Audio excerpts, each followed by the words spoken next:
What's going on, everyone? Thank you for joining me. My name is Chris Chan. Today, we're gonna be talking about fire sprinkler systems. And fire sprinkler systems can be expensive. And it's important that you understand what you're getting yourself into when it comes to fire sprinkler systems, fire alarm systems, all that good stuff. But first, do me a favor, like, comment, subscribe, show some love. You know what to do. And hey, some of you guys have been commenting, and I appreciate that.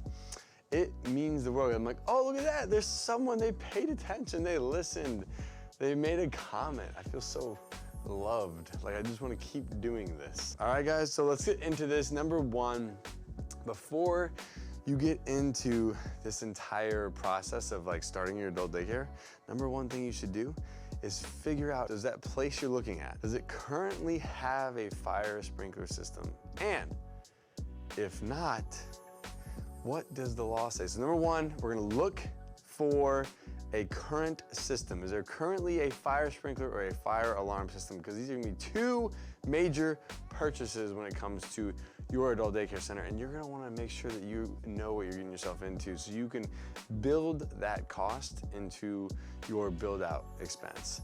Number two is you're gonna wanna understand what are the local laws, what do the local laws have to say about that fire sprinkler system? Is it required in your area?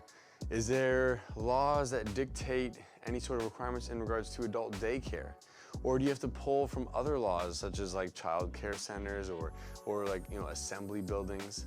And so you'll want to know is like, in that county, in that city, what are the laws when it comes to, when you would need to have a fire sprinkler system, when you would need to have a fire alarm system. Now, in most cases, no matter what, you're always gonna have to have a fire alarm system and a fire alarm monitoring system to go along with it.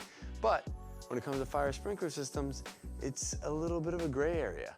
And you don't want to get caught like sitting down with an architect, sitting down with the county and the city before you've done your own research, because the reality of it is they might start doing something or they may make assumptions, and next thing you know, you're all of a sudden in a position where you're gonna have to come up with like $40, $50, $60, $70, $80,000 for a fire sprinkler system, when if you would have just done the homework yourself and looked into the law and looked into the rules and the regs, you may have realized that all you needed was a fire alarm system. But now the county, of course, once they've already said okay to something, last thing they want to do is go back and start, saying, oh, well, you don't have to have that now, once they've already said you need to have that. So make sure you do this ahead of time, because this is going to be a major expense and you do not want to get stuck. And number three is you want to make sure, if you have to hire someone to do this, is that if you have to do both systems, hire a company that does both fire alarm and fire sprinkler systems. So that way, when they install it, they can do the entire thing all at once. You don't want to get stuck with a company that does the fire alarm and a separate company that does the fire sprinkler. Like, you want to get it all done at one time, or someone that can integrate the old system that might be a fire alarm system and integrate with the fire sprinkler system.